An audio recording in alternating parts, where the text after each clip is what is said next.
کا قصہ بلا بیٹھے ہیں اور جن کے بہر آنے کو یہاں کچھ دیر آ بیٹھے ہیں، دل ادھر آتے نہیں فریاد رب المشرقین، نام ہے جس بلبلے کا کاوش بدرو ہے، اور سر دیا تھا جس کے میدان میں بے شور و شین، خود میرا پر رنگ میری گود کا بالا حسین، آج بھی ہے جس سے باغے کا بنا بھولا ہوا، یاد آتا ہے نہیں جن کو سبق بھولا ہوا، کاش میرے امتی قرآن رکھ کر دیکھتے کس طرح پڑھتے نہیں یہ بات مر کر دیکھتے، کاش آ جاتا سمجھ میں ان کی آسانی کے ساتھ، نعمت کونین کا رشتہ ہے قربانی کے ساتھ۔ میرے والد گرامی کے ایک دوست تھے محمد اکرم دریس، 7 تاریخ ہے، وہ کہتے ہیں کہ موت حادثات موت سے ہوتی ہے تجدید حیات، حادثات موت سے ہوتی ہے تجدید حیات، اور آگ میں پکتا ہے جب کودا تو بنتا ہے زبوں، سرخیوں سے خون کے آتا ہے تاریخوں میں رنگ، سرخیوں سے خون کے آتا ہے تاریخوں میں رنگ، کربلاؤں سے ہے دین مصطفیٰ کی آبرو، کربلا میں آزمایا جائے گا اتنے جلی، تیرا سینہ تیرا سر تیرا بدر تیرا لہو۔ تجدید ہوتی رہتی ہے۔ ہمارے کرام نے اپنے جو قرآن کے ساتھ دلچسپی اور رسول اللہ صلی اللہ علیہ وسلم کی ذات سمود و صفات کے ساتھ عقیدت اس کا اظہار فرما دیا ہے۔ میں اس میں صرف ایک تجویز پیش کروں گا کہ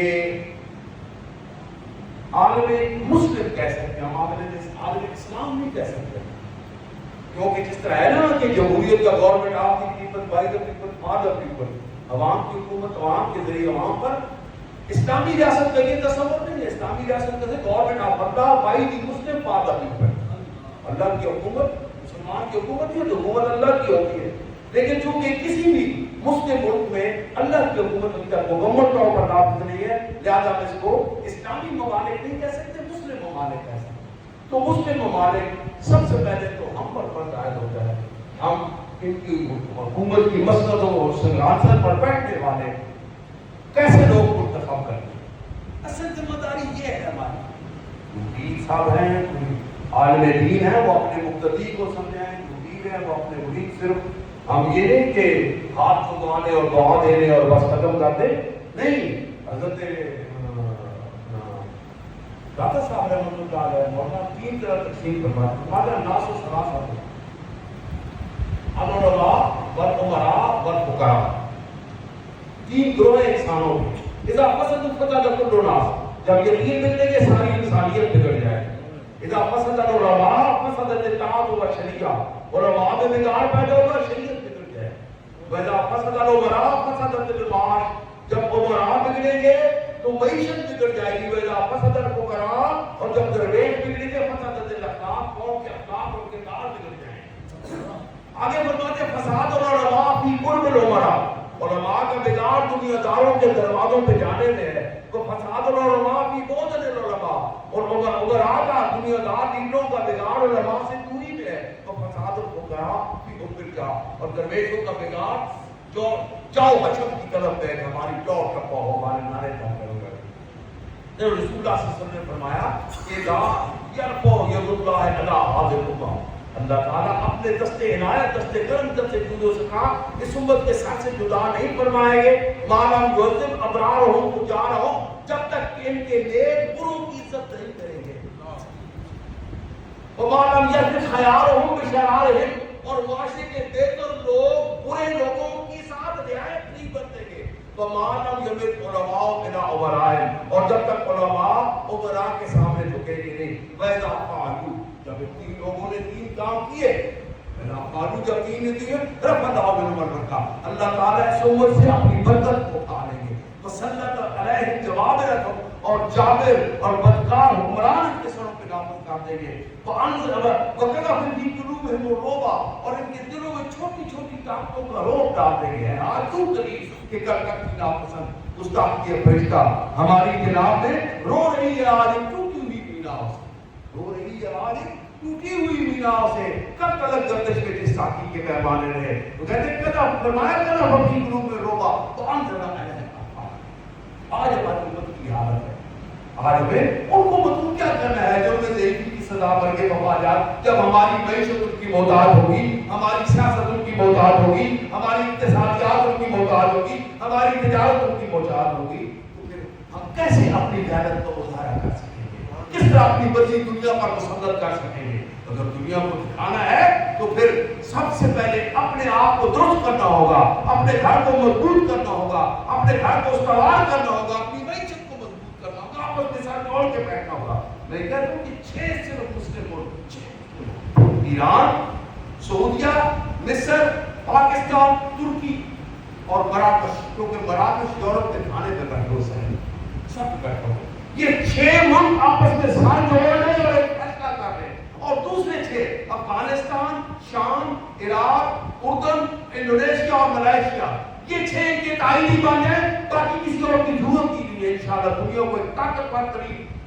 جو ہے وہ جہاں تک OIC کا فرما رہے تھے، OIC کیا ہے؟ وہ تو عام نشست و حکم مفاخر کی معاملہ ہے، وہ حکم بن گیا ہے، وہ دور گیا جب کبھی کبھار OIC پکار ہوتی تھی، آباد ہوتی تھی، اس کا روح ہوتا تھا، اس کا دبدبہ ہوتا تھا، اس کو کوئی محسوس کیا کرتا تھا۔ آج وہ سدا مسئلہ ایک OIC کی قرارداد ہوتی ہے، آج کی دنیا میں ان کا کوئی اثر نہیں ہے۔ میں کہتا ہوں یہ 6 ملک ساتھ جوڑ کے بیٹھ کے ایک فیصلہ کریں اور 6 ملک ان کے تائیدی بن جائے، آپ دیکھیں کہ کس طرح اہل کو یہ کچھوں کے تجھے شروع سے لگاتے رہتے ہیں، شروع سے توہین ہوتی رہتی ہے، شروع سے سابقہ پڑتا رہتا ہے، آل عثمان کو سابقہ پڑتا رہا، سلاجوکیہ کو سابقہ پڑتا رہا، خاتم شاہی کو سابقہ پڑتا رہا، خلافت عباسیہ کو، ہر ایک دنیا میں جہاں بھی ہے یہاں مسلمان بادشاہ جتنے بھی گزرے ان کو سابقہ پڑتا رہا اور ان کا کلا کما ہوتا رہا، جس وجہ سے اس وقت قوت غالبہ ہمارے پاس تھی، قوت حاکمہ ہمارے پاس تھی۔ اگر ہم نے اپنی آواز کو پرسر بنانا ہے تو سب سے پہلے قوت غالبہ، قوت حاکمہ حاصل کرنی پڑے گی۔ خدا نے شعور دیا ہے اہل ایران کو اور اہل سعودیہ کو آپس میں ساتھ جوڑ کر بیٹھے، اللہ تعالیٰ کرے کہ ان کی یہ اکٹھا بیٹھنا پوری امت کے لیے طاقت کا وسیلہ مہیا کرے۔ اب ان کو چاہیے کہ دنیا کو ساتھ ملائیں، پاکستان کو ساتھ ملائیں، مراکش کو پکاریں۔ مراکش یاد رکھیے گا اگرچہ ظاہری وہ بھی کمزور ہے لیکن بالکل یورپ کے تھانے پر، زمین کے تھانے پر بیٹھے، یورپ کا راستہ ہے مراکش،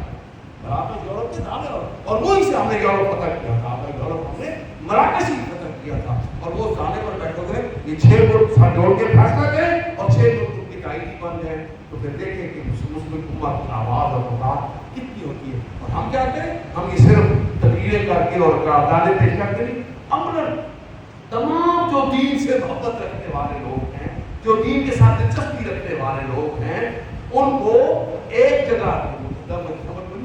طاقتور ہے اس کے جو بجاتا رہو اور اس کا گروپ تھا، دبدبہ تھا، تمام حکومت کے ایوانوں میں اگرچہ حکومت نہیں بنا سکے تھے کہ گروپ اور دبدبہ بن گیا تھا۔ پھر پتہ نہیں کیا کہ پچھلی جب دوبارہ بنائی تو مجھے نظام میں نے کہا کہ پہلے مجھے یہ بتائیں